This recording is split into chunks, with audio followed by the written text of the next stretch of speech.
I love the residential architecture designs by Frank Lloyd Wright because of the thoughtful layouts of the houses, relationship to nature, and the details that go into each component like the stained glass windows.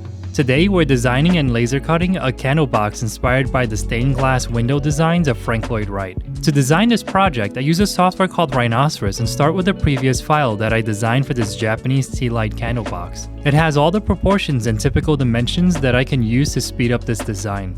I decided to reconfigure the box to be a rectangle without the sloped top. This will work a lot better for the pattern that we're designing, and it'll make it the focus of the final product. To design the pattern that I had in mind, I start by making the box taller so that its overall dimensions are roughly 4.5 inches wide by 6.5 inches tall. I draw a line on one layer and copy it to create a grid that we'll use as our design. When we're ready to design the pattern, I switch my primary layer to one that'll create lines in blue, and I select one of the grid lines that'll be part of the pattern. I use the offset command and copy it to both sides to create an 1/8 inch wide piece. I repeat this all around the grid that we drew earlier until I start to create the pattern that I want for the project. I also draw new lines at the angles to break up the rectangular geometry that we've been creating. Once we're done with a draft of our pattern, it'll look like this. Now I'll select all the lines and use the block command to group them. In the future, any edits that I make to the pattern could be made in this block, and if we copied it anywhere else, it'll update all of the blocks at the same time.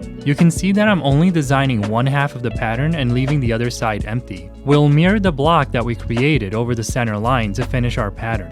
Since there's some overlapping lines, we just need to clean up the block by double-clicking it and trimming or extending lines. The last step to this design process is to create a 3D model to check our work. All we need to do is select all the lines, use the extrude command, and pull them to the thickness of the material we're using. I'm using 1/8 inch plywood for my candle box. Now we can use the rotate and move command to move each piece into place. This is what it looks like when it's fully assembled. Once I'm satisfied with the design, I bring over my 1/8 inch cherry plywood, apply paper masking tape to both sides to protect it from scorches and burns from the laser, and place it in my laser cutter. Then I start the laser cutting process. For projects like this one that has a lot of intricate and small pieces within the pattern, I always slow down the laser from the general recommended settings so that I can make sure it cuts through the entire material. There's an art to this because you don't want it moving so slow that it burns and messes up the edges, but you also don't want the laser moving so fast that it doesn't cut all the way through. I assembled this entire project on one sheet of plywood that's 20 inches wide by 11 inches long. It took roughly 30 minutes to cut every piece for this project. It was mesmerizing to see the laser cut out all the pieces, and there were some areas that I was concerned about.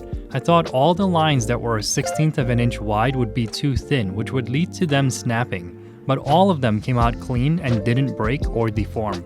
When all the pieces were cut, I brought them to my work table and removed the paper masking tape from every piece. I took my time doing this so that I wouldn't compromise any of the thinner pieces. Then I used the natural oil and cloth to finish the surfaces of the cherry plywood. This protects the surface and brings out the beautiful colors of the cherry wood. Now I bring over my book of trace paper and rip out a few sheets. I align one of the pieces with one edge, use my metal ruler as a guide, and cut the paper with my utility knife. I turn the sheets of paper and the piece 90 degrees and cut the trace paper again. I apply super glue along the perimeter of the pattern, align the trace paper, and glue it in place. I repeat this with all 4 sides. To assemble the box, I use a super glue called MaxiCure and apply it to the inside of the tabs on both sides of one piece. I bring over the 2 adjacent sides, line up the tabs, and press them into place. I'm doing all of this by laying the pieces flat on my work table, but you can also stand the pieces up and attach them one by one. When you form one corner with 2 sides of the box, it basically holds itself up. When the box was assembled, I brought over the base which holds all the walls together.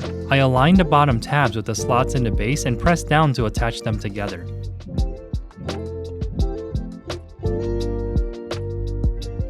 Then I brought over my tea light candle, placed it inside, and the project is complete. I love how a simple pattern that was inspired by the work of Frank Lloyd Wright can add so much visual interest to this tea light candle box. It's a captivating piece that you can make and sell to restaurants, put on your dining table at home, or on display on a side table. If you enjoyed this project, check out my other woodcraft videos and consider subscribing. I'll see you again next week.